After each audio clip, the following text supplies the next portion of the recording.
Bismillahirrahmanirrahim. Assalamualaikum warahmatullahi wabarakatuh. Alhamdulillahirabbil alamin wassalatu wassalamu ala rasulil amin wa ala alihi wa ashabihi man tamassaka bi sunnati ila middin. Pemirsa dan pendengar yang muliakan Allah Subhanahu wa taala, alhamdulillah kembali di pagi hari ini, di hari yang penuh berkah, di hari Jumat, kita dapat melanjutkan rangkaian dari pembahasan kita tentang sejarah Islam, itu faedah-faedah dari sejarah Islam, yang mana pada pembahasan pada kesempatan ini atau pembahasan kita pada kesempatan ini sudah sampai pada tahun 256 Hijriah sampai 279 Hijriah, yaitu masa kekhalifahan Bani Abbasiyah dalam pemerintahan Khilafah Al-Mu'tamid 'ala Allah.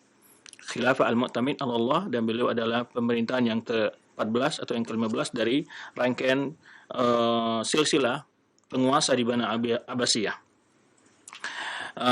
Kita akan membahas dalam masa khilafah beliau apa saja peristiwa penting yang terjadi bagi umat Islam di masa kekhalifahan beliau, ya, dan bagaimana beliau memerintah, dan baik kondisi politik maupun kondisi di sisi perkembangan dakwah Islam, demikian juga persaudaraan Islam, ya. Kemudian juga sisi-sisi lain yang berarti bagi umat untuk mengambil ibran pelajaran dari sejarah dalam masa pemerintahan beliau, yaitu di masa Khalifah Al-Mu'tamid 'ala Allah.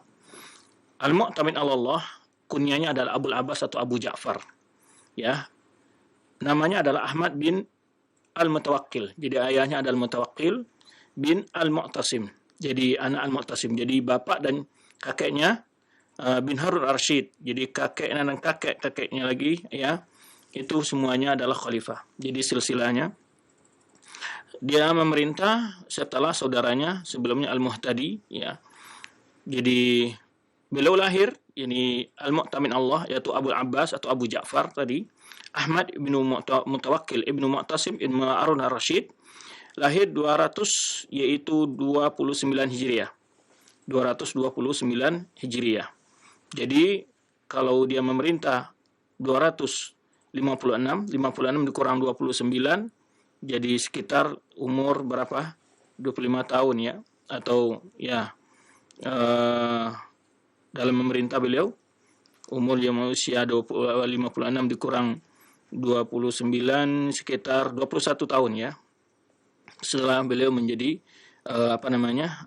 khalifah dalam usia yang sangat masih muda. Ibunya adalah dari keturunan bangsa Romawi, ya, namanya Fitian. Kemudian tak kalah mangkat dari khalifah sebelumnya Al-Muhtadi, saudaranya Al-Mu'tamad, ketika itu beliau dibaiat oleh para pimpinan dari pasukan keamanan, baik dari sisi tentara pasukan waktu itu, ya, membaiatnya setelah setelah saudaranya wafat. Atau sebelumnya saudaranya Al-Muhtadi diturunkan oleh para pimpinan-pimpinan dari Atrak yang telah kita sebutkan, yang lebih pengaruh dalam sisi penentuan dari kebijakan politik saat itu. Maka setelah Al-Muhtadi ini diturunkan dari kekuasaannya, mereka mengangkat saudaranya itu Al-Mu'tamin Allah, yaitu Ahmad bin Mutawakkil ini. Kemudian setelah itu Al-Mutawakkil juga Al-Mu'tamin Allah, ya, Khalifah Al-Mu'tamin Allah ini juga mengangkat saudaranya Talha, ya, namanya Talha bin Mutawakkil, dengan gelarnya kebesarannya adalah Al-Muwaffaq, ya, mengangkat dan untuk menguasai beberapa wilayah yang dikuasai. Kemudian setelah itu dia juga membaiat anaknya sebagai putra mahkota, yaitu nama anaknya Ja'far, ya, sebagai putra mahkota. Kemudian juga menguasai beberapa wilayah, ya, seperti perjalanan kekuasaan sebelumnya, di mana antara putra mahkota 1 dan 2 itu memiliki wilayah-wilayah tertentu, memiliki kekuasaan tertentu. Mereka yang menjalankan roda pemerintahan perpolitikan, walaupun secara simbolis tetap merujuk kepada khalifah yang paling tertinggi, itu yang duduk di Baghdad atau di Samura, yang tepatnya di kota Samura. Taib, anaknya diberi gelar kebesaran yaitu Al-Mufawwid ilallah. Al-Mufawwid ilallah. Jadi kalau saudaranya adalah Al-Muwaffaq, ya.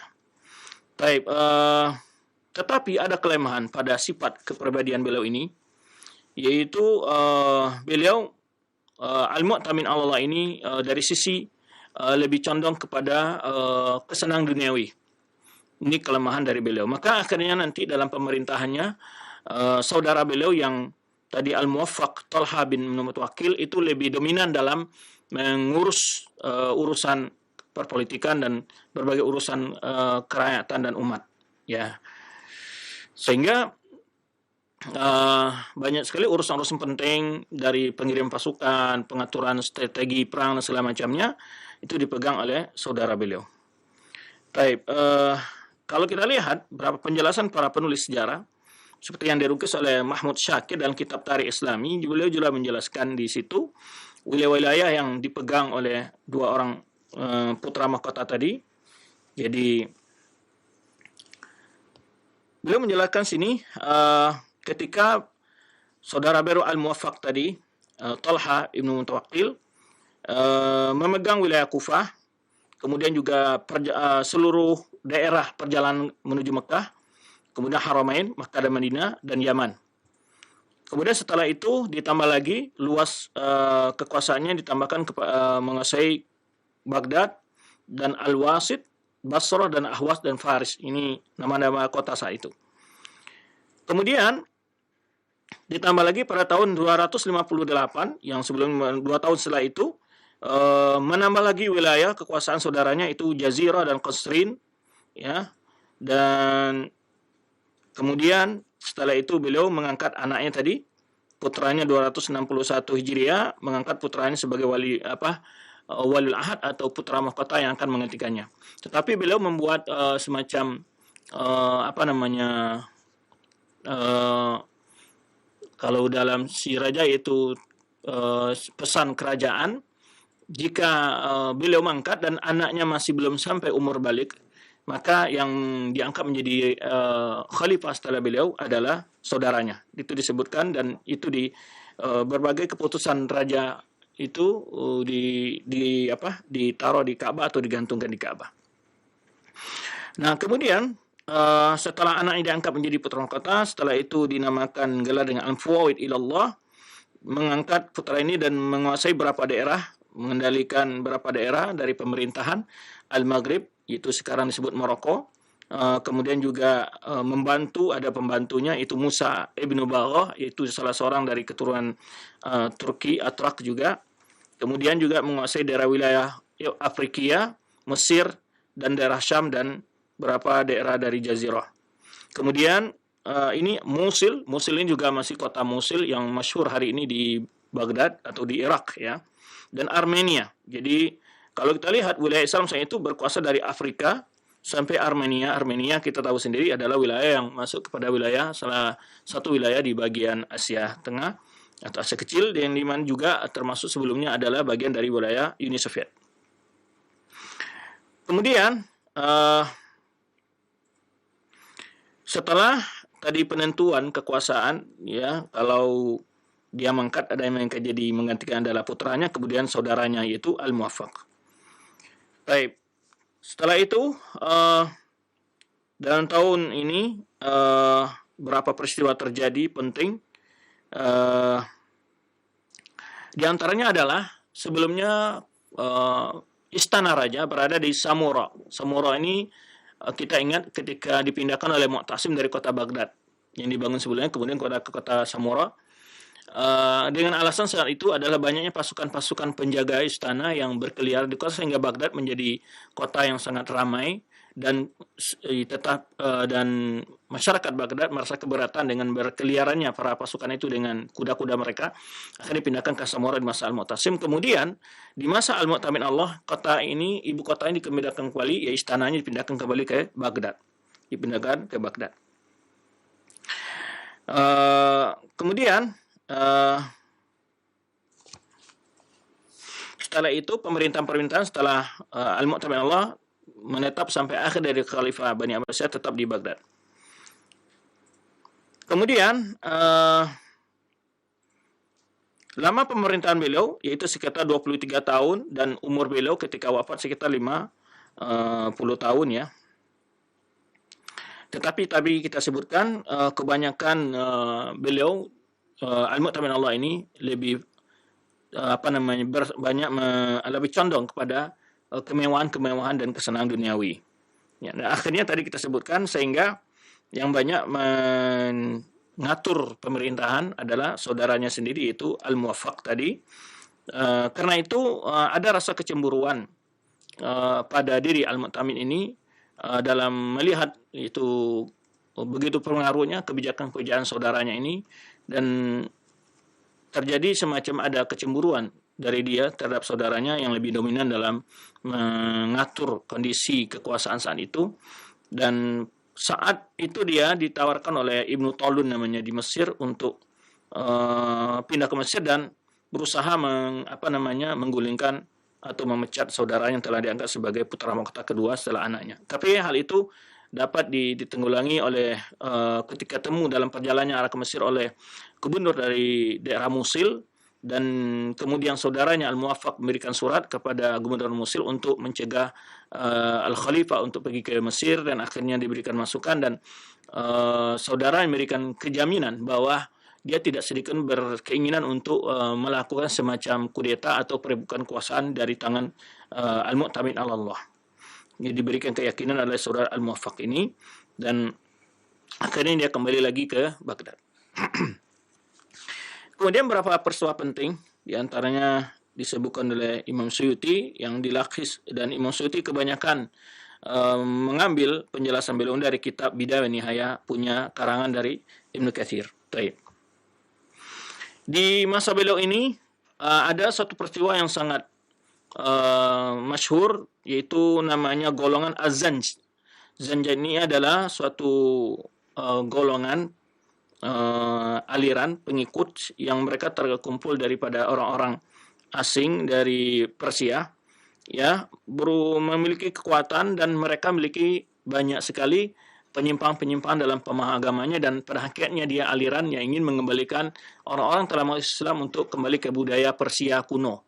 Sehingga banyak sekali pemuda-pemuda yang seperti yang lahir pada hari ini, di tengah-tengah politik itu banyak sekali orang-orang mencari kekuatan yang lebih dominan, sehingga dia ingin mencari suara milenial masa itu, ya kalau kita semua milenial saya itu, sehingga dia membolehkan tidak sholat, membolehkan minum khamar, bahkan membolehkan perbuatan-perbuatan yang keji, sehingga orang banyak ikut, ya. Disebutkan oleh ulama bahwa kelompok ini kelompok yang marik anedin, yaitu orang-orang yang murtad dari agama Islam, karena mereka menghalalkan perkara-perkara yang haram, dan karena begitu, ya seperti pemikiran liberal kebebasan begitu yang dimiliki oleh Zanj. Jadi kalau kita lihat apa yang disebutkan orang sekarang hari ini, umpamanya banyak di antara orang yang meledek, yang mengejek, yang mencemooh ajaran agama, mengolok-olok ajaran agama, itu bukan suatu hal yang baru, dan itu banyak contoh-contoh seperti Al-Manawiyah, banyak aliran sebelumnya yang sudah melakukan perkara yang sama, ya.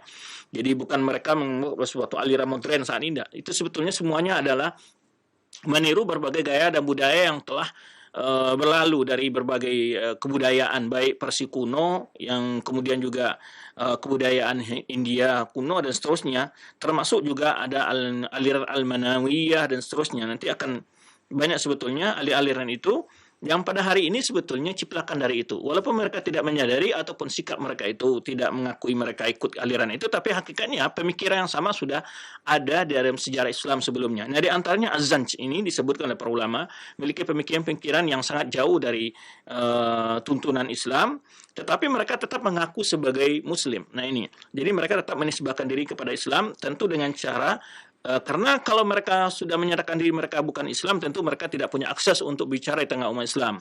Dan ini suatu kaum yang munafikin yang dikenal dalam istilah umat Islam ini, banyak sekali yang memanfaatkan kondisi ini untuk mendapatkan sebetulnya hawa nafsu mereka, baik terhadap dunia maupun jabatan dan kekayaan.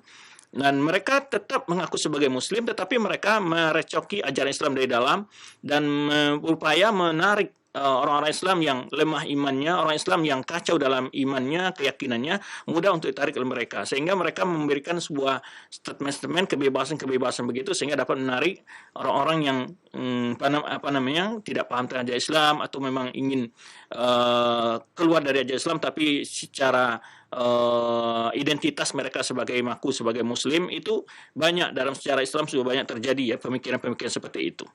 Ya, bukan hari ini saja. Kalau hari ini kita lihat banyak orang yang masih menisbahkan mengaku dia dalam sebagai identitas sebagai seorang Muslim, tetapi perilaku dan omongannya serta perkataan-perkataan mereka di dalam berbagai media ataupun pemahamannya terhadap Islam itu yaitu Islam yang sudah mereka adopsi dari ajaran-ajaran luar, ya, yang mereka campur, yang aduk dengan pemikiran-pemikiran Barat yang tujuannya merendahkan Islam, melecehkan Islam, menghina Islam. Nah, itu di antara pemikiran Azzanj ini, sehingga dia banyak sekali dapat mempengaruhi orang-orang awam, orang pemuda-pemuda yang awam, ya, kalau kita sebut ke generasi milenial yang saat mereka begitu. Nah, mereka menyerang beberapa daerah, memiliki kekuatan, sehingga masuk ke beberapa daerah Islam, membakar masjid dan seterusnya, ya, sehingga saat itu saudaranya Khalifah Al-Muwaffaq tadi memberikan perhatian khusus untuk ini dan membentuk sebuah pasukan khusus untuk menghadapi mereka. Kemudian jadi mereka masuk ke dalam Basrah, kota Basrah, ya, dan juga daerah-daerah sekeliling kota Basrah, ya, dan kemudian mereka membunuh orang-orang di sana dan juga menawan para wanita dan anak-anak kecil, ya. Mereka membakar masjid dan rumah-rumah permukiman. Ini kerja mereka. Wajara bainahu baina askarihi iddat waqa'at, sehingga dalam ini kejadian ini bukan 1 tahun, ya, dalam berapa tahun, 3 tahun, 4 tahun lamanya peristiwa ini berjalan, ya, karena mereka sudah memiliki kekuatan, sehingga kekuatan pasukan Islam atau khalifah tidak mampu secara total untuk mengendalikan kekuatan mereka. Namun akhirnya dengan taufik dan pertolongan dari Allah SWT, saudara dari Khalifah Al-Muwaffaq ini mampu mengirim pasukan yang dapat memukul mundur mereka dan membuat mereka taubat dan menghabisi mereka. Kemudian di mana di dalam penyerangan terhadap Az-Zanj ini, kelompok Az-Zanj ini itu dipimpin kadang-kadang dalam beberapa penyerbuan itu perlawanan dipimpin langsung oleh saudara Khalifah itu Al-Muwaffaq tadi. Kemudian beberapa peristiwa penting juga terjadi di kota Baghdad, beberapa daerah di Irak, yaitu terjadi wabah alladzi la yakadu yakhtalif an malahim bil Iraq. Jadi terjadi wabah yang sangat dahsyat di Irak, itu penyakit yang kalau kita sekarang ini disebut dengan COVID-19, ya. Saat itu juga pernah terjadi yang banyak sekali manusia meninggal, bahkan disebutkan oleh Ibnu Katsir di beberapa wilayah Islam itu banyak orang lari ke daerah-daerah lain sampai kota Mekah hampir sunyi dari manusia, sebutkan Ibnu Katsir dalam kitabnya, untuk menghindari berbagai wabah yang ada. Ya, kata Suyuti menukil dari Ibnu Katsir ini, pamata khalqun la yuhsun. Jadi banyak sekali orang meninggal yang tidak mungkin diperkirakan berapa jumlahnya. Begitu besarnya wabah saat itu. Jadi ada penyakit disebutkan namanya oleh Ibnu Katsir ini, satu penyakit yang wabah. Kemudian setelah wabah terjadi lagi hadatun wa zalazil. Jadi goncangan-goncangan gempa yang dahsyat. Ya, jadi gempa. Fama tahta radmi ulufun minan nas. Sehingga juga gempa itu juga merobohkan banyak bangunan, ya, sehingga ribuan manusia meninggal. Jadi ini peristiwa yang terjadi dalam sejarah saat kekuasaan Khilafah Al-Mu'tamid 'ala Allah. Ini peristiwa penting yang disebutkan oleh para penulis sejarah. Kemudian Suyuti kembali mengulangi perlawanan melawan Az-Zanj, ya, semenjak kekuasaan Al-Mu'tamid, yaitu tahun 256 Hijriah sampai tahun yaitu 270 Hijriah. Jadi sekitar 4 tahun. Ya. Kemudian baru di tahun 270, ya, baru mampu dikalahkan. Lihat. Jadi 56 sampai 70, yaitu sekitar berapa, ya? Lebih 14 tahun, ya. Ya, Fakutila fi Rasul Zanj, baru terbunuh namanya, pimpinannya itu Bahbuz atau Bahbuz, ya, pimpinannya. dan pimpinannya mengaku annahu arsala ilal khalqi, ya, dan mengaku dia juga sebagai rasul, ya. Wa annahu yattali 'alal mughayyabat, dan juga mengaku mengetahui hal perkara-perkara yang gaib. Kemudian disebutkan oleh As-Suli annahu qatala minal muslimin alaf aw khamsin alf. Jadi di sini jumlah korban yang di apa namanya? Bunuh oleh kelompok Az-Zanj ini yaitu sekitar 1.500.000 orang itu. Disebutkan di sini, ya. Bahkan satu hari di Basra mereka membunuh sekitar 300.000, ya. Kemudian dia mempunyai mimbar di kotanya, Bahbud ini, dan kemudian naik, kemudian di situ dia melaknat Utsman, Ali, Muawiyah, Talha, Zubair, dan Aisyah anha. Kemudian juga dia melakukan perbuatan-perbuatan pelecehan seksual kepada para wanita-wanita, terutama dari kalangan Alawiyah, ya. Bahkan wanita-wanita tawan dari keturunan Bani Hashim Alawiyah ini dijual oleh dia sekitar 2 dirham saja atau 3 dirham, ya. Bahkan di setiap dari pasukannya memiliki tawanan daripada wanita muslimah yang mereka tawan itu sekitar 10, ya. Kemudian pada tahun 270 dapat terbunuh pimpinan mereka Az-Zanj itu. Kemudian barulah kaum muslimin dapat bernapas lega dari ancaman bahaya mereka, ya. Kata Suyuti bahwa kana yawman mashhudan wa amana nasu wa taraja'u ila al-mudun allati akhadhaha. Jadi setiap saat terbunuhnya pimpinan Bahbud tadi merupakan hari kebahagiaan bagi kaum muslimin, dan mulailah orang-orang yang kembali ke negeri masing-masing yang sebelumnya dikuasai oleh pasukan Az-Zanj ini, ya. Dan daerah-daerah yang mereka kuasai banyak, diantaranya Wasit, Waram Harmuz, ya, Harmuzi, ini negeri-negeri yang di sekitar Basra, Baghdad, dan Kufa. Kemudian di tahun 260 Hijriah itu terjadi juga, yaitu ghala'un mufritun bil Hijaz wal Iraq. Terjadi harga barang yang melonjak tinggi. Jadi terjadi semacam harga barang yang begitu drastis naiknya, itu ghala, kalau kita ya inflasi besaran gitu, ya. Terjadi mahal sekali barang, ya, di daerah Hijaz itu Makkah dan Madinah, dan juga daerah Irak. Sehingga satu genggam gandum saja disebutkan di Baghdad itu harganya 150 dinar. Ya. Kemudian pada tahun 260 Hijriah juga disebutkan terjadi penyerangan dari bangsa Rum kepada beberapa daerah perbatasan dari kekuasaan Islam saat itu, ya. Bahkan mereka dapat menguasai beberapa daerah-daerah di perbatasan itu.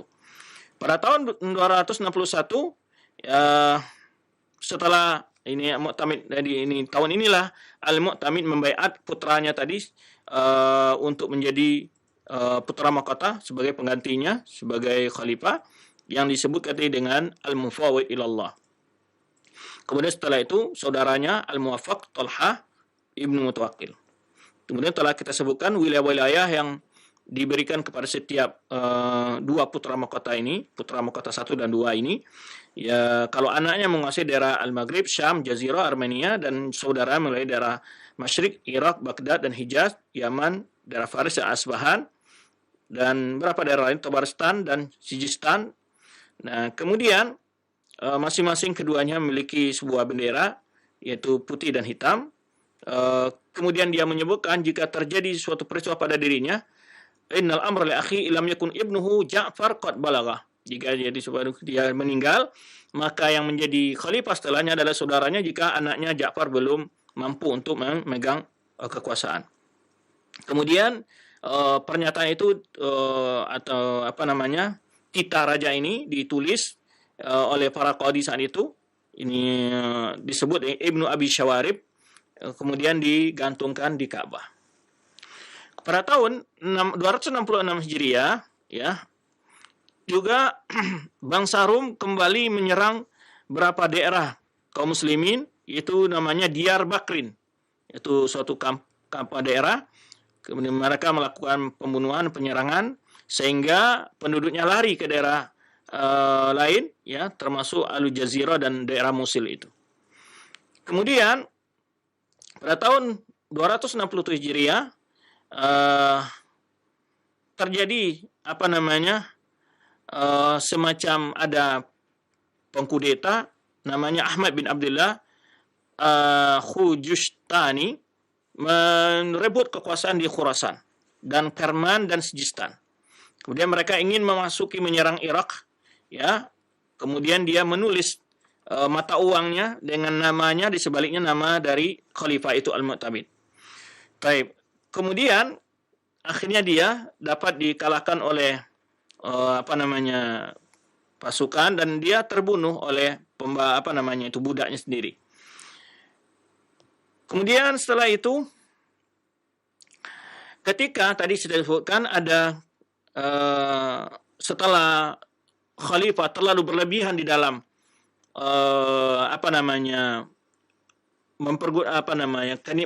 sibuk dengan kenikmatan dunia, lebih fokus dalam banyak kemewahan-kemewahan itu, akhirnya saudaranya Al-Muwaffaq itu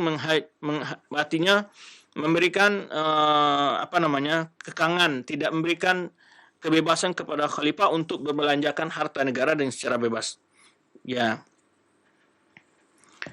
Nah, sehingga diberi kebutuhan secukupnya saja. Ya. Dan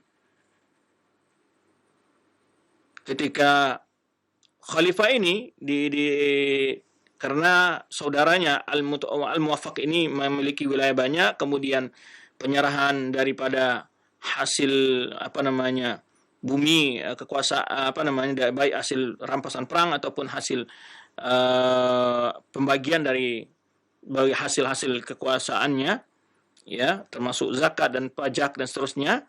Nah, itu dikelola oleh saudara Al-Muwaffaq, sehingga tidak telah diberikan kebebasan kepada khalifah untuk membelanjakan uang negara dengan secara bebasnya. Ini disebut dengan Al-Hajar ala akhi. Dia membatasi penggunaan dana negara bagi khalifah. Baik. Kemudian tadi sudah kita sebutkan, ketika hal itu Al-Mu'tamid mempunyai rasa kekecewaan kepada saudaranya sendiri, kemudian mereka berdamai dan dijelaskan oleh saudara Muwafiq dengan bersumpah kepada saudara Al-Mu'tamid Allah. Jadi menuntut kepada Al-Muwaffaq, dia mengatakan fahlif li annaka tanhadiru ma'i wala tuslimni. Fahalafa lahu. Jadi meminta sumpah bahwa saudaranya tidak akan merebut kekuasaannya dan tidak akan mengkudetanya. Kemudian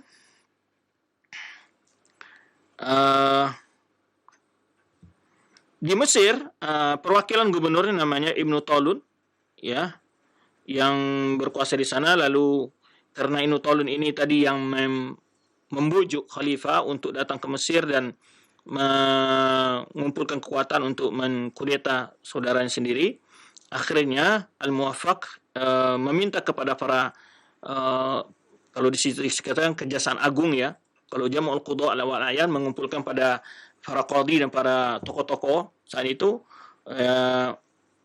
untuk memecat dari Ibnu Talun ini. Kemudian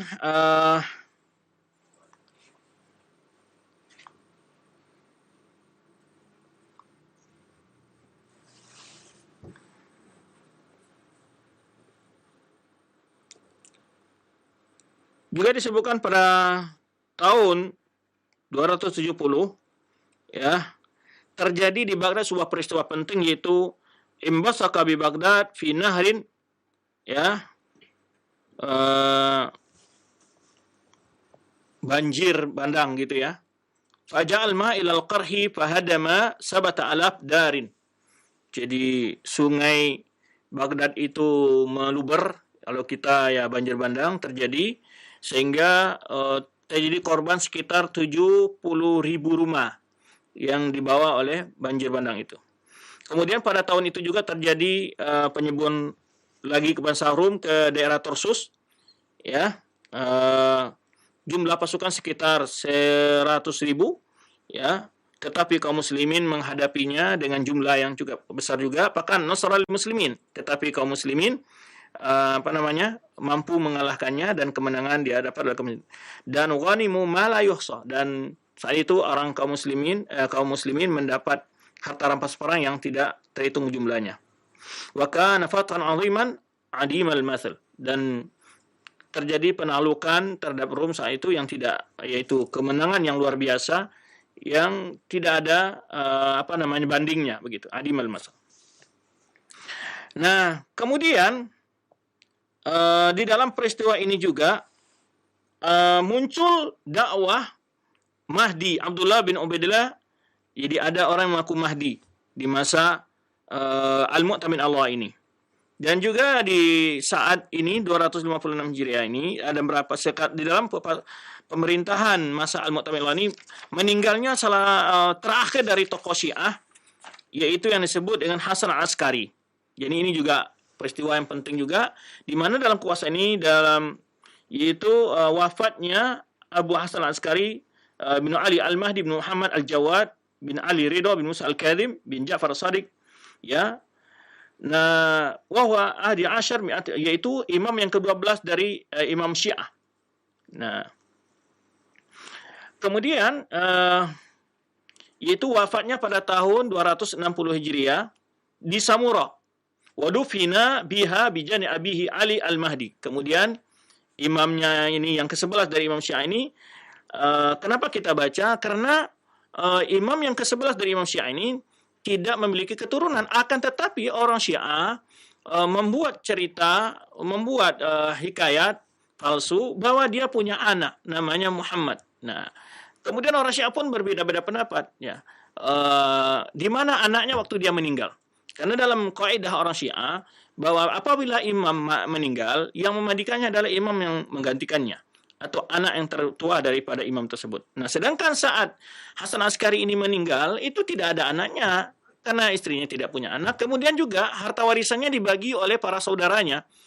Ini menunjukkan bahwa maka oleh itu orang-orang Hashimiyin sepakat ya, bahwa tidak ada Hasan Askari punya keturunan. Tapi orang Syiah, kalau seandainya dia tidak punya keturunan, matilah cerita silsilah atau aliran Syiah yang selama ini mengkultuskan, maksudnya Syiah Rafidhah di sini ya, para imam mereka. Mereka membuat sebuah cerita bahwa anak Hasan Askari itu Muhammad Askari, imam yang ke-12 mereka, bersembunyi di Samura. Nah, ini kisahnya singkatnya, mereka mengatakan demikian. Ketika wafatnya Hasan Askari ini dikuburkan di Samura, itu dekat kuburan ayahnya Ali Al-Mahdi. Kemudian setelah dia wafat, berbeda pendapat Syiah dengan perbedaan yang sangat banyak, ya. Kemudian jumhuruhum, ya kebanyakan orang Syiah mengaku bahwa imam setaranya adalah anaknya Muhammad Askari, yaitu imam yang ke-12, ya. Kalau mereka mengaku bahwa anaknya itu bersembunyi di Sirdap, di sebuah gua, ya. Di dekat rumah orang tuanya di Samura, ya. Jadi di rumahnya itu ada semacam gua, ya, tembus ke gua kata mereka begitu. Kata orang Syiah. Kemudian wa ummu tanzur ilaihi falam yakhruj ilaiha. Jadi dia sembunyi dalam gua dan ibunya melihat kepadanya dan dia tidak keluar menemui ibunya. Kemudian menurut orang Syiah maka nanti imamnya akan datang. Ya, ini coba bayangkan sudah bersembunyi semenjak 260 Hijriah sampai hari ini sudah 1441 Hijriah, ya, yang imam mereka masih sembunyi di sana menurut mereka begitu. Nah, ini menunjukkan kebohongan yang mereka katakan karena memang Hasan Askari tidak punya keturunan, tetapi orang Syiah mengaku dia memiliki keturunan dengan alasan bahwa anaknya saat itu bersembunyi di sebuah gua di Samura itu, yang pada sampai hari ini mereka di mulut gua atau di pintu gua itu mereka menyediakan kuda, juga pasukan pengawal, ya, menurut mereka saat-saat imamnya akan keluar, dan di para penjaga pintu gua itu selalu mengungkapkan kalimat aj itu kependekan dari ajil khuruj. Jadi mereka berdoa, menurut mereka keluar secepatnya begitu. Bahkan para penjaga ini diberi rukhsah oleh imam-imam Syiah Rafidhah untuk tidak melaksanakan sholat, ya, dengan alasan kalau sedang sholat imam keluar ini berbahaya. Jadi nanti siapa yang akan melayaninya. Jadi sampai begitunya mereka membuat khurafat keyakinan dalam agama mereka. Kemudian Dan mereka menamakan anak Hasan Askari tadi Muhammad itu merupakan Mahdi Muntazar, ya.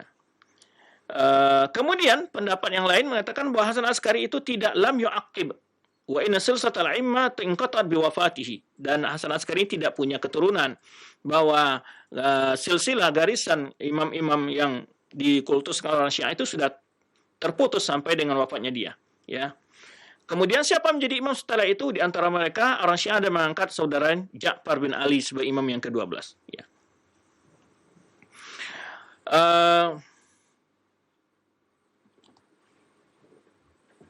Ya, ini berapa sedikit kisah, berapa peristiwa yang terjadi di masa kekuasaan Al-Mu'tamid Allah ini. Berikutnya, berapa peristiwa penting lainnya. Jadi di sini muncul dakwah Mahdi Muntazar di masa dia. Dan kemudian pada tahun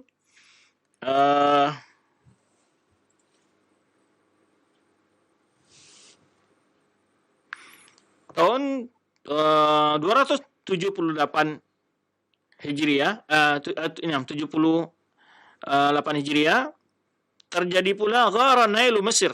Falam yaqa minhu syai'un wa ghallat as'ar. Terjadi kekeringan Sungai Nil. Sungai Nil kering, ya, sehingga menyebabkan mahalnya bahan-bahan kebutuhan seharian. Kemudian pada tahun 278 Hijriah ini wafat saudara dari Al-Mu'tamid tadi yang baik, yaitu Al-Muwaffaq, yang lebih dominan dalam menjalankan roda kekuasaan, itu yang tadi gubernur atau putra mahkota yang ditunjuk setelah anaknya. Al-Muwaffaq wafat di tahun 278 Hijriah ini. Jadi berarti dia tidak memiliki kekuasaan setelah Al-Mu'tamid. Al-Mu'tamid masih hidup. Kemudian juga di tahun 278 Hijriah ini muncul suatu aliran disebut Qaramitah di Kufah. Aliran Qaramitah. Aliran Qaramitah ini adalah Ubaidillah Al-Qaddah, keturunannya. Pintarnya dia pindah kepada satu daerah di mana terdapat di sana kebanyakan keturunan Ahlul Bait di Sulaimaniyah atau Sulaimiyah. Disebut daerah Syam. Dia menamakan putra-putranya dan anak-anak keturunan sesuai persis sama Ahlul Bait. Dengan tujuan apa? Untuk nanti dia akan karena dia mengaku sebagai keturunan Ahlul Bait, mengaku dia bukan ketua Ahlul Bait, tapi dia mengaku sehingga orang-orang tidak bisa membedakan mana yang keturunan dia dan keturunan Ahlul Bait, karena di antara nama keturunan dia mirip dengan nama keturunan Ahlul Bait, dan itu sengaja dia buat untuk mengelabui orang, ya, sehingga akhirnya dia mengaku sebagai keturunan Ahlul Bait dari Ubaidil Qaddah ini. Ini disebut dengan wahum malahidah, dan mereka ini orang-orang ateis. Dan mereka mengatakan seperti tidak perlu mandi di antara keyakinan ini, Qaramitah ini, Batiniyah ini, la ghusla minal janabah, enggak perlu mandi orang berjunub enggak perlu mandi. Ini kita katakan ya, keanehan-keanehan yang diungkapkan oleh orang-orang munafikin, oleh orang atau menamakan di mereka liberalisme hari ini, tentang meliberalkan Islam, ya. Itu suatu bukan hal yang aneh, sudah banyak sebelumnya. Pendapat-pendapat yang konyol-konyol ini banyak, ya. Sudah banyak sebelumnya. Ya seperti ini dia mengatakan la ghusla minal janabah, enggak perlu mandi kalau orang dalam keadaan junub. Wa anal khamra halalan, bahwa khamr itu halal, itu menurut mereka. Wa nasoma fis sana yauman, kalau puasa dalam sebuah tahun itu hanya 2 hari saja. Ya, Yaum Nairus wa Yauma Mahrajan. Ini hari-hari kebesaran dari agama Persia. Jadi budaya Persia. Kemudian mereka menambah dalam azan mereka, ya, wa Muhammad bin Hanafiyah Rasulullah. Kemudian haji dan kiblat itu ke Baitul Maqdis. Nah, dan banyak lagi pemahaman mereka, ya. Dan wa nafaqa qauluhum alal juhal wa ahlul barri wa taqaba nasbihim, ya, wa ta'iban nasubihim, sehingga perkataan-perkataan pandangan mereka ini berpengaruh kepada orang yang tidak berilmu, orang yang bodoh, dari orang pedalaman, ya. Nah, ini bahayanya, disitulah letaknya pentingnya kita untuk belajar Islam ini dengan baik, agar kita tidak tertipu dengan banyaknya orang-orang yang akan merusak ajaran Islam dari dalam dengan berbagai opini dan asumsi mengatakan ini kemajuan, Islam harus mengikuti zaman, dan macam-macam istilah-istilah yang akan mereka pergunakan. Dan ini sudah muncul pemahaman-pemahaman yang sangat nyeleneh dan konyol-konyol, itu sudah lama ada, ya, terutama dari paham seperti Qaramitah dan Azan yang sudah kita sebutkan sebelumnya. Kemudian pada tahun 279 Hijriah, dha'afa Amr Mu'tamid jiddan, ya.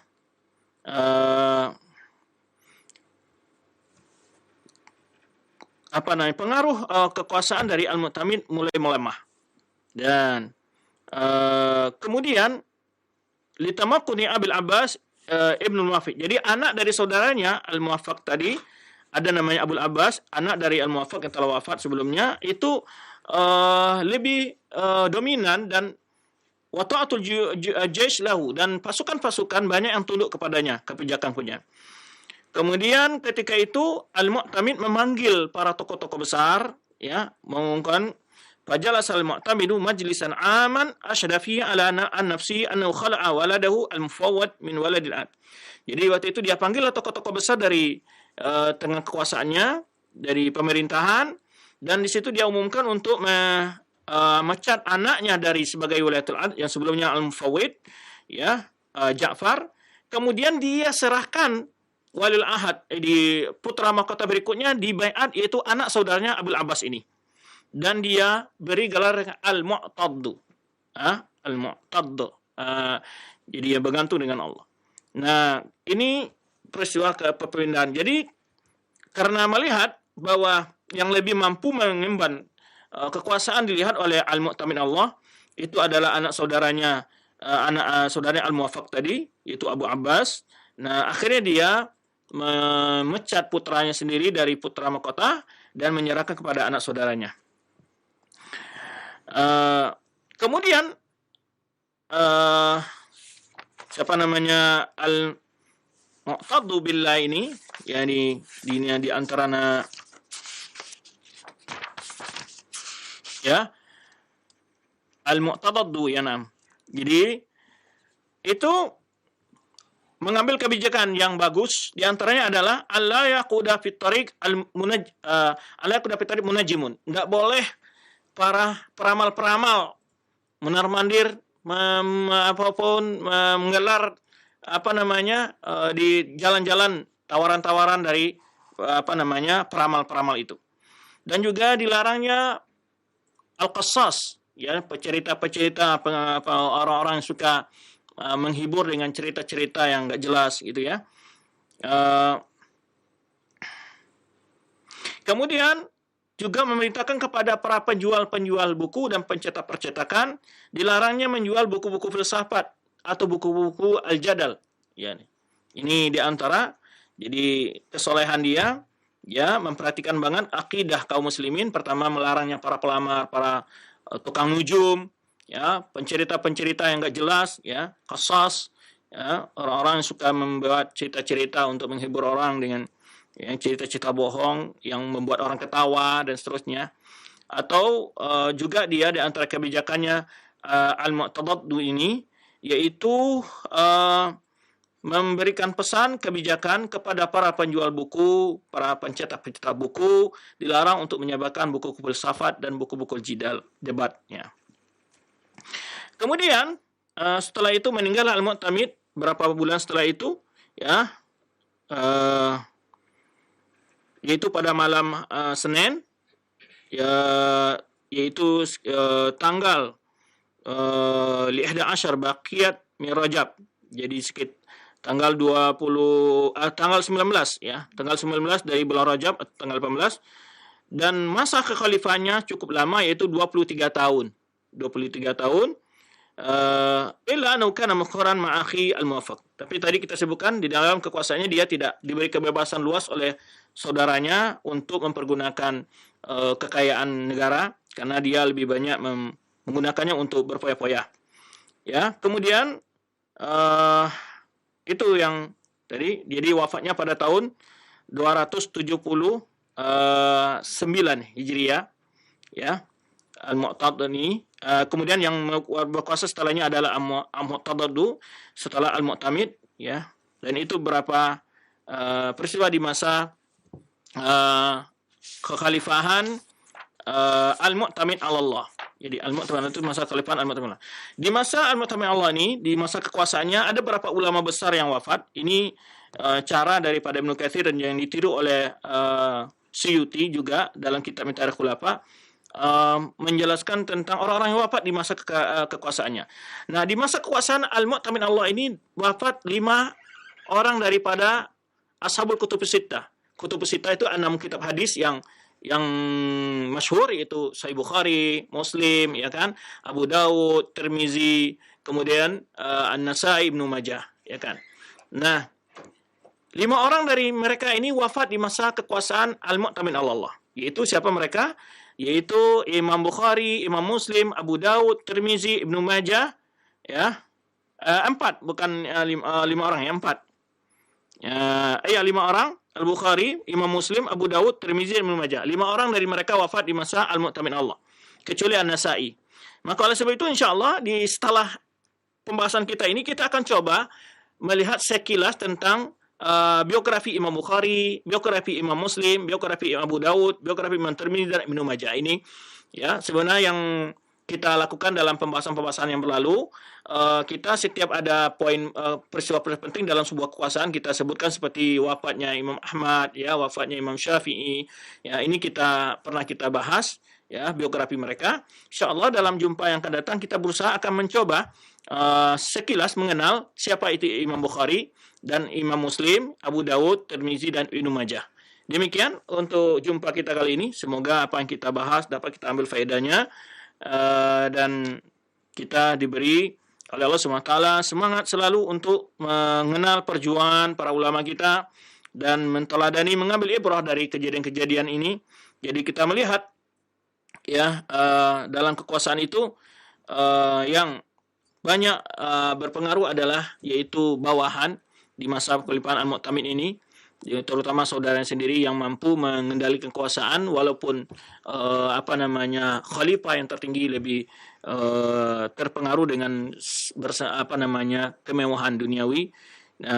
Kemudian juga pentingnya orang-orang baik di sekitar sebuah penguasa, dan juga salah satu kebaikan dari Al-Mu'tamin ini ketika saudaranya telah wafat kemudian digantikan oleh anaknya Al-Mu'tadadu tadi yang digelari oleh Al-Mu'tamid. Jadi memberi gelar dari anak saudaranya Al-Mu'tadadu itu adalah Al-Mu'tamid sendiri, dan kemudian dia pecat anaknya sendiri. Ini menunjukkan suatu keikhlasan dia di akhir pemerintahan dia, ya, untuk kembali menjaga kekuasaan kaum muslimin dari keruntuhan, ya, kelemahan, karena begitu banyak tantangan-tantangan baik dari dalam kelompok-kelompok sempalan yang muncul dari Islam yang tadi banyak sekali, ya. Kemudian juga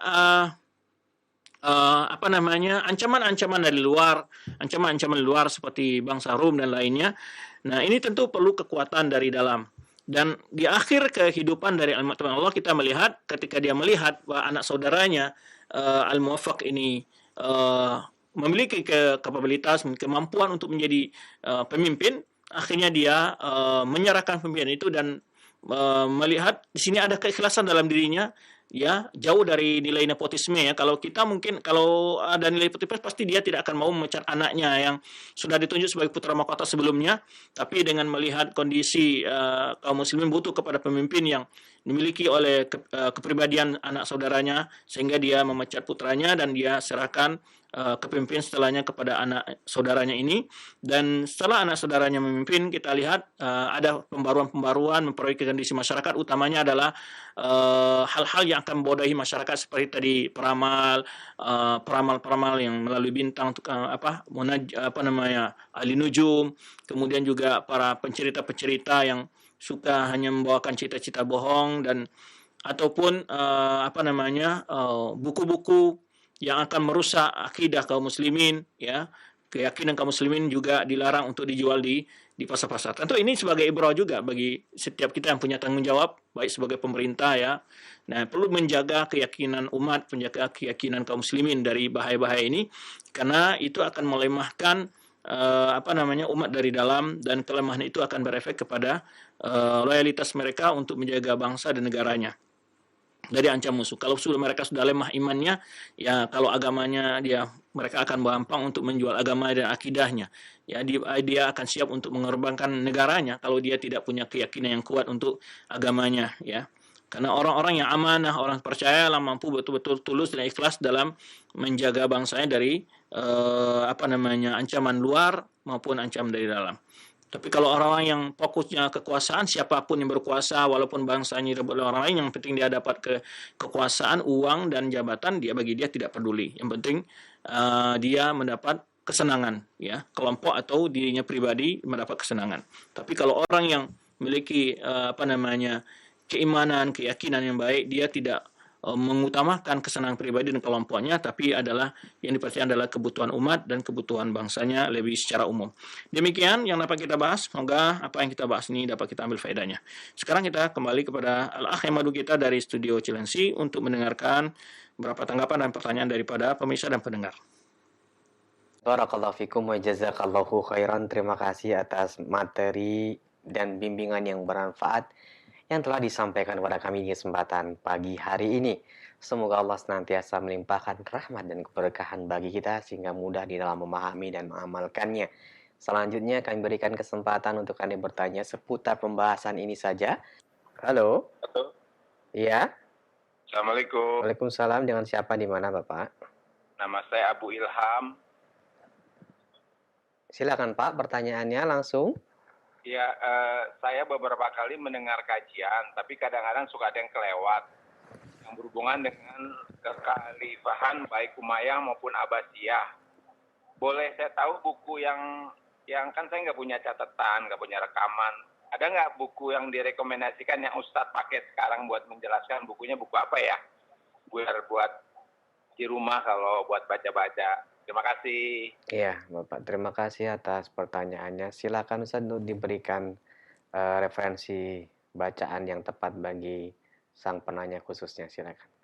Baik, pembahasan kita ini ada beberapa tulisan yang sudah mengumpulkan. Walaupun ada buku-buku yang panjang, yang sifatnya tidak tersusun rapi seperti yang saya sampaikan tadi, seperti Tarikh Ibnu Katsir, ya, Bidayah wa Nihayah, atau Tarikh Ibnu Atsir, kemudian juga Tarikh Tabari. Tetapi yang kemudian dari kitab-kitab ini yang besar ini direkap dan disimpulkan dan diringkas di antara Imam Suyuti dalam kitabnya Tarikh Al-Khulafa. Imam Suyuti judul kitabnya Tarikh Al-Khulafa.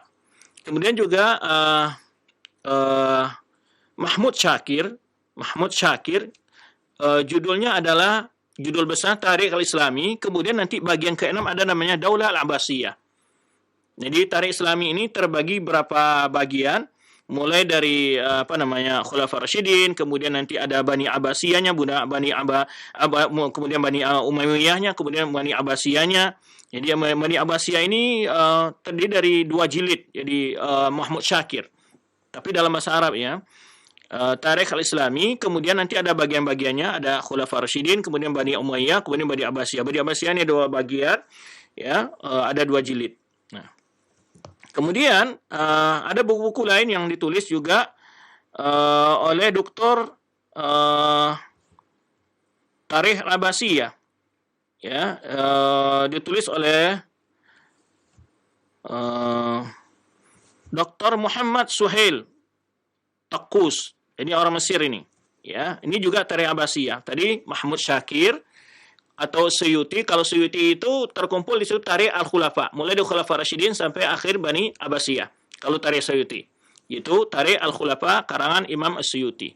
Kemudian juga tadi saya sebutkan Mahmud Syakir, itu beliau punya kitab Tarikh Al-Islami. Nah, beliau juga itu memulai dari ke masa nubuwah, Khulafaur Rasyidin, Bani Umayyah, kemudian Bani Abbasiyah. Kemudian ada yang membahas juga Tarikh Al-Abbasiyah ini, tadi yang sebutkan, penulisnya adalah Muhammad Suhail Taqus. Kemudian juga ada lagi Tarikh Abbasiyah ini, Tarikh Abbasiyah juga, Syekh Muhammad Al-Khudari.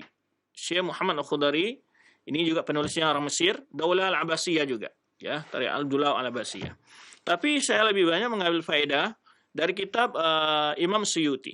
Imam Suyuti, ya, karena 2 kitab ini seperti Mahmud Syakir dan juga kitab Muhammad Al-Khudari ini itu lebih rinci, lebih panjang pembahasannya, masa politiknya, kemudian berbagai gerakan-gerakan, ya, tapi tidak tersusun, lebih mudah dan gampang. Karena kita dibatasi waktu, maka saya tidak membahas lebih luas. Ya, kalau dalam kitab Muhammad Al-Khudari ini dia menyebutkan penguasa yang sezaman dengan dia, baik dari Prancis pemanya di masa Rum pemanya. Itu beliau menyebutkan, ya, siapa di masa Al-Mu'tamin Allah ini siapa yang menjadi presiden Prancis. Ini disebutkan oleh dia di anti Syaril Al-Muwaqqab bil Asla. Ini disebutkan oleh dia tahun berapanya, ada juga tahun Masehinya. Juga Karluman disebutkan sini, penguasa-penguasa yang zaman dengan penguasa Islam saat itu, siapa di bagian Eropa yang berkuasa, atau di bangsa Rom yang berkuasa, di Konstantinia, Rom, juga siapa yang menjadi pemimpin. Itu ada dalam kitab Muhammad Khudari. Ini bahasanya. Tapi saya tidak membahas lebih banyak, saya lebih banyak mengambil poin-poin yang penting saja, karena waktu membatasi kita. Maka sebetulnya saya lebih banyak mengambil dari kitab, Tarikh Khulafa karya Imam Suyuti, dan Tarikh Khulafa karya Imam Suyuti hampir bisa dikatakan talkhis terhadap kitab Bidayah wa Nihayah, ya, yang khusus membahas masalah khulafa saja, peristiwa penting di situ. Jadi itu yang bertalkhis di situ.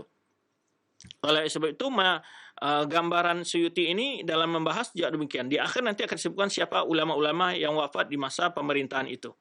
Kalau Ibnu Katsir, dia setiap tahun itu siapa ulama yang wafat setiap tahun itu disebutkan dalam Bidayah wa Nihayah. Baik, demikian jawaban yang dapat kita berikan. Wallahu a'lam bishawab. Jazakallahu khairan wa barakallahu fikum. Terima kasih atas nasihat yang bermanfaat dan pemberian referensi buku-buku bagi yang bertanya tentang kajian kita di kesempatan kali ini. Semoga bermanfaat untuk Anda yang bertanya dan kita semuanya. Selanjutnya kami berikan kesempatan kembali, silahkan. Kami mencoba untuk mengangkat dari pesan singkat. Assalamualaikum Ustadz. Dari saudara kita Nurul di Gresik yang bertanya, Ustadz, apakah betul bahwa Imam Al-Bukhari diusir oleh pemerintah di zamannya hingga wafatnya beliau? Apakah pemerintah yang dimaksud adalah Al-Mu'tamid ini? Silahkan Ustadz. Bukan, beliau diusir dari negerinya, dari Bukhara, dengan suatu peristiwa, itu Muhammad Zuhli nanti yang beri fitnah. Tadi pagi saya baca sedikit tentang hal itu, yang mana lawannya ini yang memfitnah Imam Bukhari ini juga wafat dalam sekitar kekuasaan Al-Mu'tamin Allah. Disebutkan di situ bahwa di mana dia mendapat sebuah fitnah atas kezaliman terhadap Imam Bukhari ini.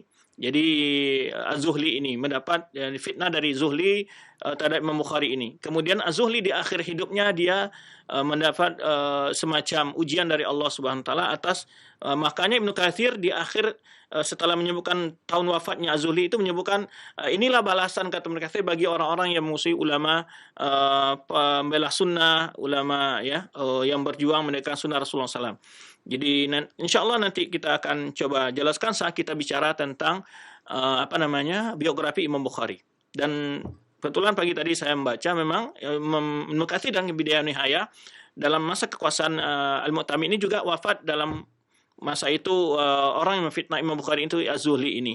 Dan Ibnu Katsir menyebutkan setelah disebutkan beberapa peristiwa yang menimpanya dia, yang bagaimana dia kena fitnah di akhir hidupnya, ya.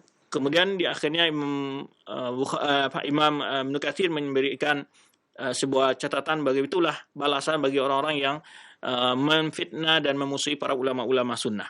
Demikian, wallahu a'lam bishawab. Barakallahu fikum. Selanjutnya kami bacakan dari pesan singkat kembali. Assalamualaikum Ustadz. Jika kita lihat kepemimpinan di zaman para khalifah, di mana rakyatnya mayoritas adalah Muslim. Nah, yang menjadi pertanyaan Ana adalah tipe pemimpin yang bagaimana yang ideal dalam kondisi multi etnis dan agama saat ini Ustadz, yang paling tepat menurut agama Islam. Mohon pencerahannya dari hamba Allah, silahkan. Multi agama dan etnis bukan hanya di masa sekarang. Di masa Rasulullah SAW sudah ada multi agama dan etnis itu.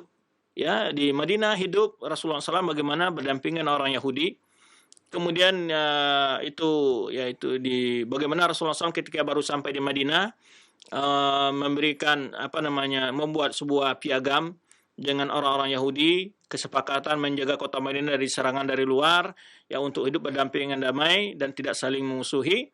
Dan oleh sebab itu kalau ada orang mengatakan Islam itu tidak punya sistem pemerintahan, ini semua kebodohan terhadap Islam dia.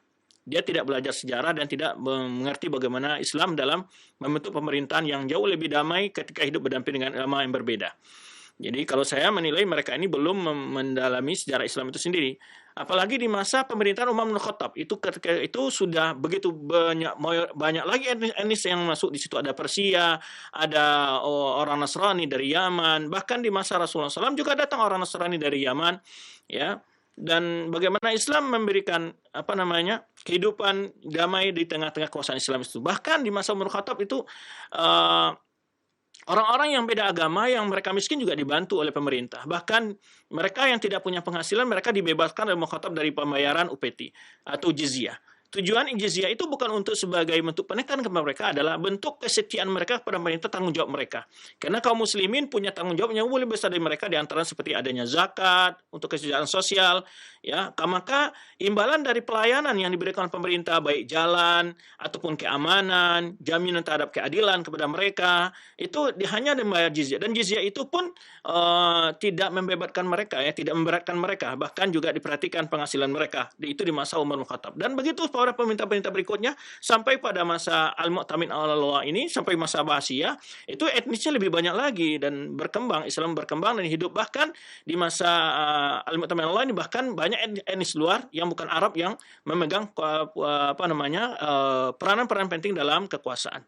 Jadi Islam itu bukan agama yang sifatnya tidak bisa hidup berdampingan berbeda, tapi perbedaan itu diatur dengan sebagian rupa agar tidak terjadi selalu saling memusuhi. Jadi kapan Islam itu melakukan semacam penyerangan perang, kok ada dalam Islam perang? Nah, sifat perang ini bukan khusus dalam Islam. Semua etnis itu punya sifat perang. Baca sejarah setiap umat, paling saling menyerbu, saling membunuh. Tapi Islam dalam melakukan penyerbuan, pemerangan, ada indikasi-indikasi, ada syarat-syarat tertentu.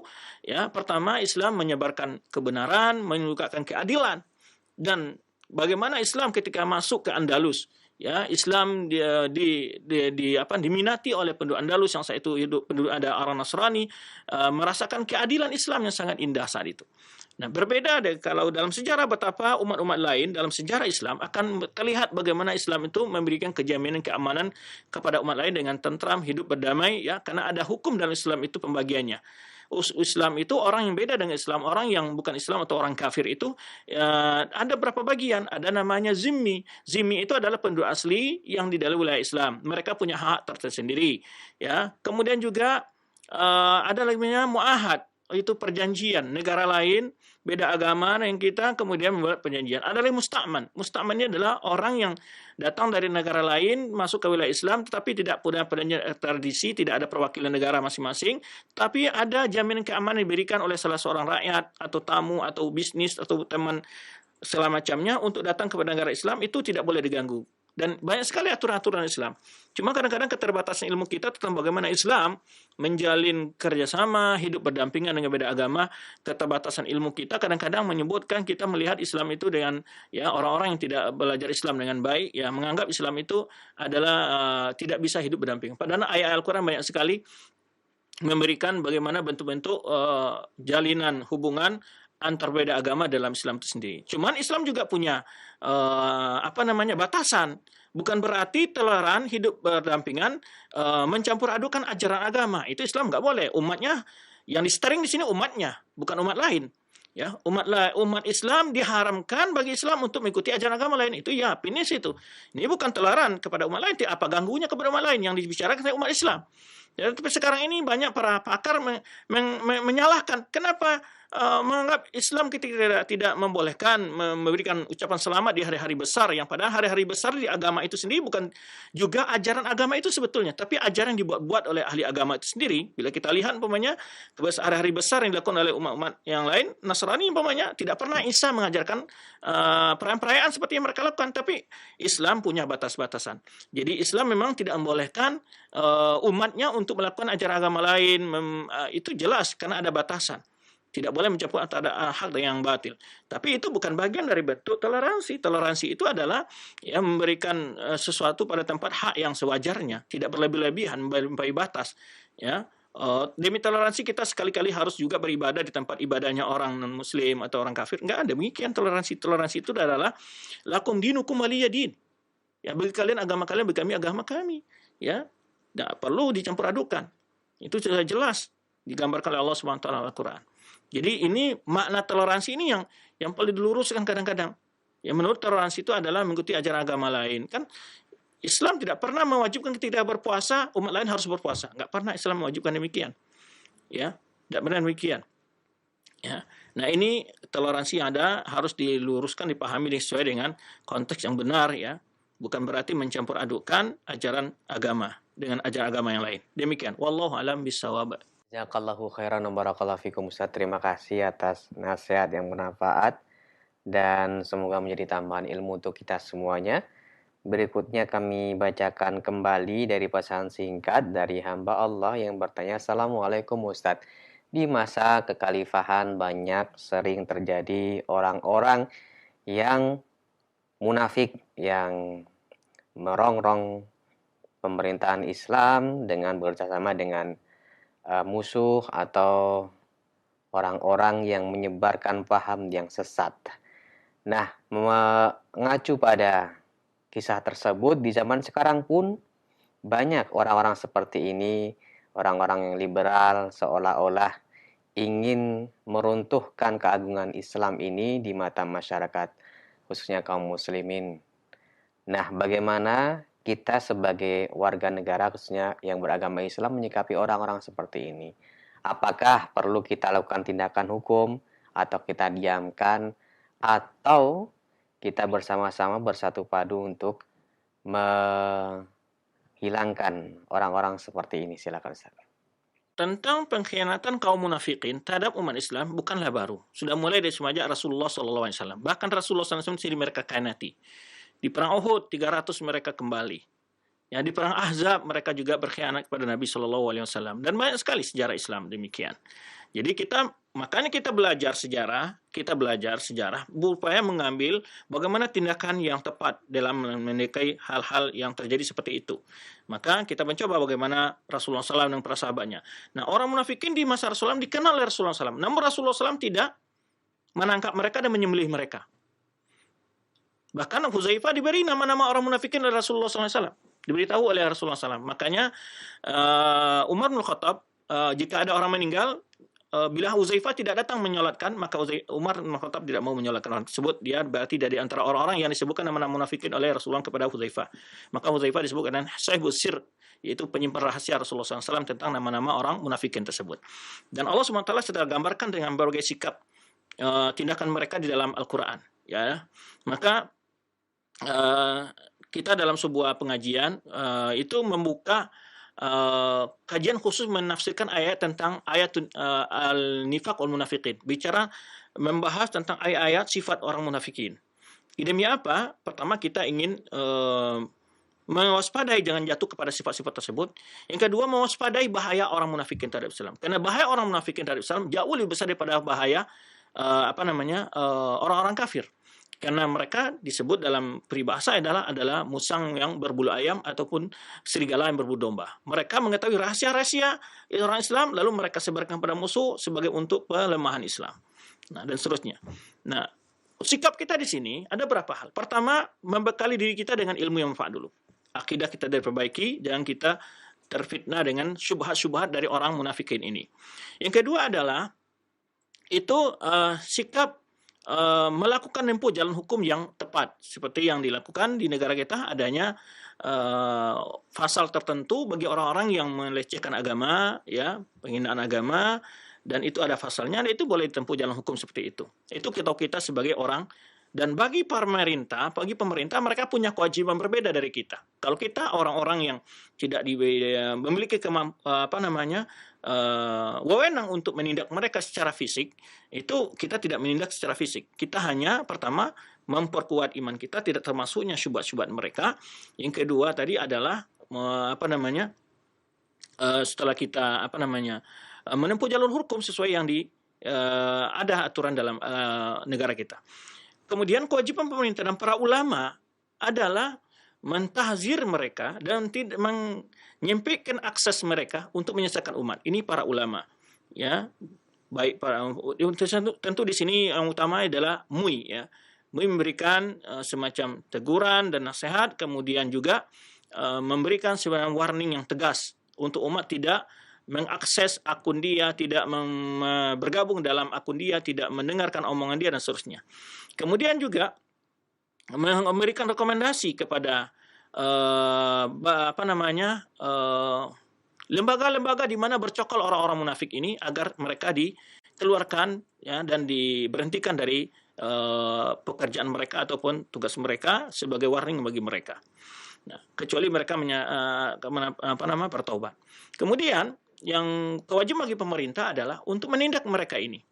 Karena jangan dikira mereka yang berani melecehkan ajaran agama itu hakikatnya untuk melecehkan aturan pemerintah dan undang-undang buat manusia lebih enteng bagi mereka.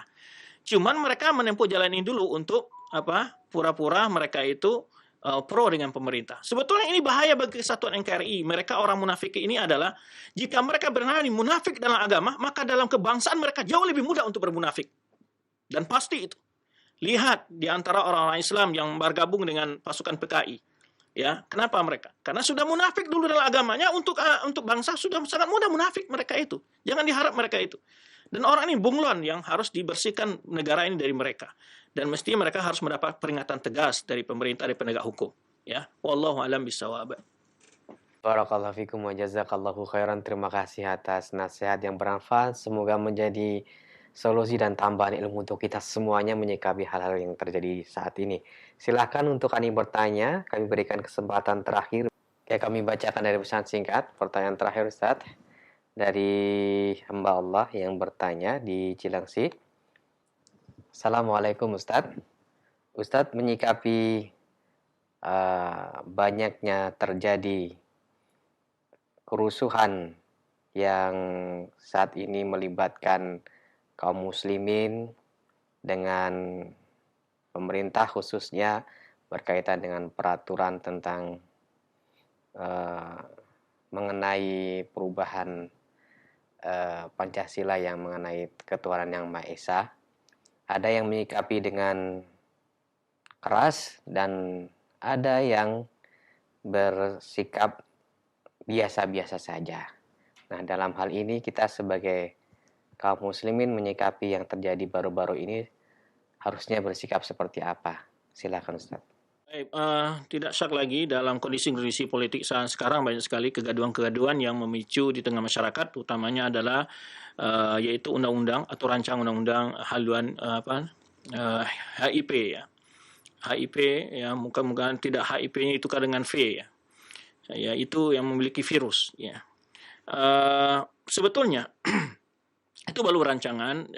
Sikap kita baik sebagai dalam hal ini ada dua hal. Pemerintah dan rakyat. Dari rakyat ini ada dua hal juga. Rakyat yang sifatnya orang biasa, ada rakyat yang sifatnya adalah tokoh-tokoh yang mereka memberikan suara ke pemerintah, yang bisa berkomunikasi dengan pemerintah langsung. Jadi badan-badan yang bertanggung, pemanya ormas, kemudian juga MUI pemanya, atau yang badan-badan sosial masyarakat yang menyalurkan pandangan ini dengan benar. Jadi tanggung jawab dan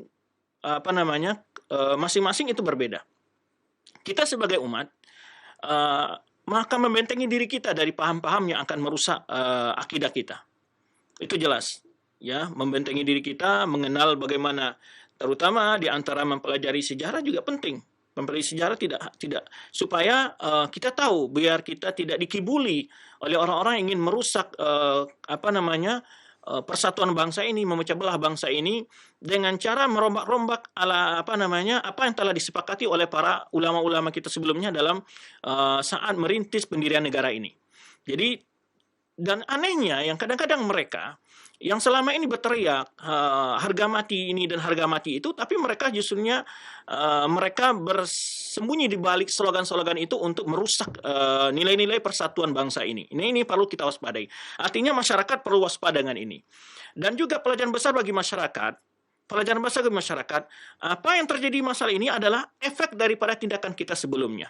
Ketika saat pemilu kita tertipu dengan orang-orang yang slogan-slogan politik di segala macam, apa akibatnya sekarang? Apa hasil yang telah Anda hasilkan dari kebijakan yang telah Anda lakukan saat pemilu? Anda siapa Anda pilih? Bagaimana mereka akan melahirkan? Nah, ini suatu hal yang harus bertanggung jawab. Salah satu efek dari kita tidak cermat dalam memilih pilihan kita. Ya, Dan ini satu hal, evaluasi, tindakan kita sekarang evaluasi. Baik partai yang Anda pilih, tokoh yang Anda pilih, partai, evaluasi diri Anda sekarang. Saatnya mengeluarkan evaluasi ini. Perlu evaluasi, menyadarkan diri Anda. Ya, jangan tertipu dengan slogan, jangan tertipu dengan apa media yang mereka hanya menjual program-program, tapi kenyataannya adalah merugikan bangsa dan negara ini. Nah, ini perlu waspada. Saatnya kita evaluasi. Ya, tokoh yang kita agungkan, partai yang kita dambakan selama ini, ya. Nah, itu perlu dievaluasi. Itu bagi masyarakat sekarang ini. Yang di samping itu memiliki kemampuan ilmu iman yang kuat, kemudian juga mengerti tentang sejarah. Sejarah bangsa ini harus kita mengerti, karena sudah mulai pengkaburan terhadap sejarah itu, sehingga anak cucu kita tidak tahu bagaimana sejarah perjuangan umat Islam untuk menegakkan, membela persatuan bangsa ini, menegakkan bangsa ini. Ini perlu diberikan kepada anak-anak kita. Kemudian, bagi tokoh-tokoh Islam, mereka harus berjuang maksimal sesuai dengan peraturan-peraturan yang dibolehkan oleh negara kita. Ya, bertemu dengan DPR, bertemu dengan presiden, memberikan masukan, membuat kritikan, segala macam, tidak masalah. Ya, MUI membuat sebuah peraturan, membuat ini, dan dia diajukan kepada pemerintah, diajukan pada DPR, ya, kesepakatan-sepakatan, ya, dan efek-efek nilai ini yang dianjurkan dalam Islam, memberikan masukan seperti itu. Ya, walaupun tidak bisa maksimal sesuai dengan manhajus salaf, tetapi sudah mendekati manhajus salaf itu alhamdulillah, karena jadi suatu bahaya itu ditangkal dengan semampunya kita. Namun kita tetap memperhatikan kode etik kita, ya, upayakan tidak menimbulkan gejolak-gejolak yang akan merusak ketenangan kehidupan berbangsa negara kita. Ini pasti kita semua sepakat, karena apapun yang terjadi di bangsa ini, di Indonesia ini, yang pertama korbannya adalah umat Islam. Ini harus kita waspadai. Korban pertama semua pasti umat Islam. Apapun terjadi, baik buruk di negara Indonesia ini, yang korban terbanyak yang akan pertama jatuh adalah orang Islam. Maka kita ini harus kita jaga. Kedamaian, ketentraman tetap kita jaga, namun dalam waktu yang sama kita bukan berarti diam dengan kemungkaran.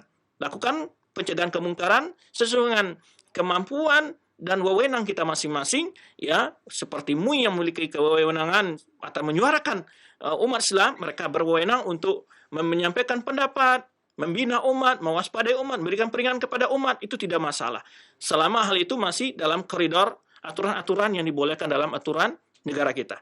Nah, ini yang kita sebut. Kemudian, bagi pemerintah, perlu mewaspadai bahwa akan selalu ada masuk tangan-tangan jahil yang ingin mengrongrong, itu perlu waspadai. Sebagaimana dalam sejarah bangsa ini tidak sedikit orang pengkhianat dalam perjuangannya, maka setelah merdeka pun akan tetap ada pengkhianat itu yang menyusup. Nah, ini perlu diwaspadai.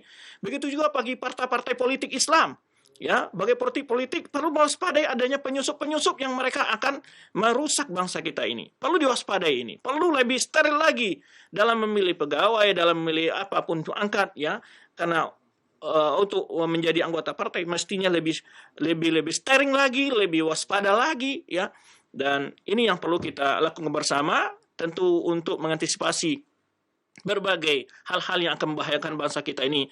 Tidak bisa dilakukan oleh satu pihak, tapi semua pihak harus kompak bersatu, ya. Tetap kita menjaga persatuan, menghargai pemerintah kita, ya. Yang salah tetap kita salahkan, bukan berarti kita harus melakukan sikap-sikap yang di luar aturan, tidak. Tapi yang salah tetap dikritik dengan cara-cara yang sesuai dengan norma-norma yang dibolehkan oleh hukum, ya. Itu tidak bermasalah dan tidak bertentangan hukum, tapi akan lebih tepat kita melakukan hal-hal yang lebih sempurna lagi tanpa harus melakukan kegiatan-kegiatan yang menyebabkan terjadinya kekacauan-kekacauan, memicu terjadinya ketidaknya tentraman dalam bangsa kita.